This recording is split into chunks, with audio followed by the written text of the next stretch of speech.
Hello, hello! Welcome to my vlog! Dahil nga weekend ngayon, tara samahan nyo kami mag-getaway with the family. Damang-dama na nga natin ang summer dahil sobrang napakainit talaga kahit saan ka magpunta. Kahit hindi ka nga magagalaw dyan, talaga naman mag-overflow ang kilikili sa pawis. And now we're getting ready dahil init na nga rin ng kids at malayo-layo pa rin ang biyahe. Kaya naman, let's go! Hello, vlog! Ay, malay, ayoko. Since magtatanghalian na at magutom na rin, kaya naman nag-stop over muna kami dito sa may 7-Eleven para kumain ng lunch. Medyo nagrereklama na rin kasi itong mga bata na gutom na sila. And finally, we're here! Tuwan. Sabi sa'yo, bumili ka na. Eh, bawal sa kanya yung datin lang yun kasi... Wow! Oh, mag-siya!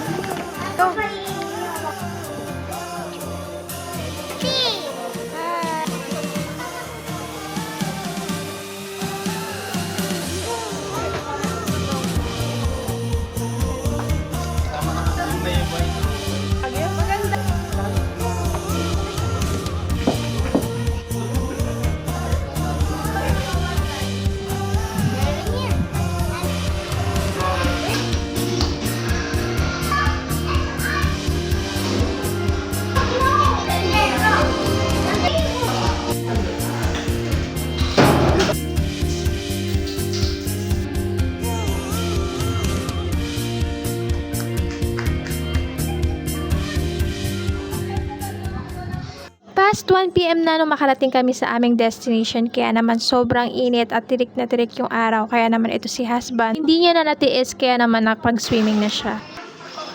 Hindi ko na nga muna pinalabas yung mga bata kasi sobrang init at tirik pa rin ang araw, kaya sabi ko mamaya na sila maligo kasi sobrang taas pa ng araw. Mahaba pa naman ang oras ng kanilang paliligo kasi hanggang kinabukasan pa kami dito ng hapon. Sabi ko ako muna magbibila dahil di na kami nagkikina ng araw. Kung kayo nga ay nature lover ay magugustuhan nyo tong place na to. Perfect na perfect for the family. Pwedeng pag may reunion, barkada, kung ano pang family events. Matatagpuan natin ang The Farmer's Bench sa Barangay Pangil Road, Amadeo, Cavite. Napaka-spacious ng lugar kaya naman sure ko na marami kayong activities na magagawa dito. Marami pa sila dito magagandang spots pero hindi ko na nga nakunan dahil nga ito may mga alaga ko, 3 to, kaya hindi ko na rin sila iwanan dahil nagsuswimming na sila. Nung matapos ko nga mapakain yung mga bata, eto ako't magsisiesta naman ako sa gilid. Wala nga kasi yung aking kain dahil wala tayong breakfast at lunch, kaya naman eto, lulubos-lubusin na natin. After nga natin kumain ay nagpababa naman ako ng busog dito sa pagkakaraoke. Kaya lang ito't dumating as kumare kaya hindi pwedeng hindi natin tutitikman. Past 9 PM na nga nung mga oras na to pero hindi na ako nag-swimming kasi sobrang lamigin ako at hindi rin ako makakatagal. Ito, mamaya naman, bebe. Shower na. Kinabukasan na umaga, ito't makikita mo pa rin mga bata, walang kasawaan sa pagsuswimming. Pero hayaan na natin kasi ito na yung huling araw namin dito. Mamayang hapon ay uuwi na rin kami. Tara, kain po tayo.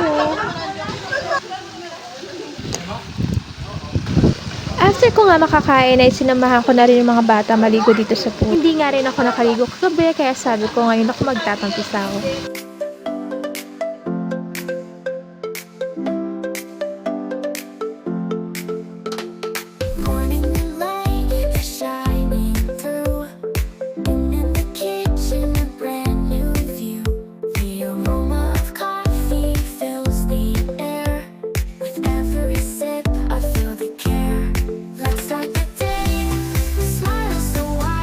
Happy holiday weekend, everyone! See you on my next vlog!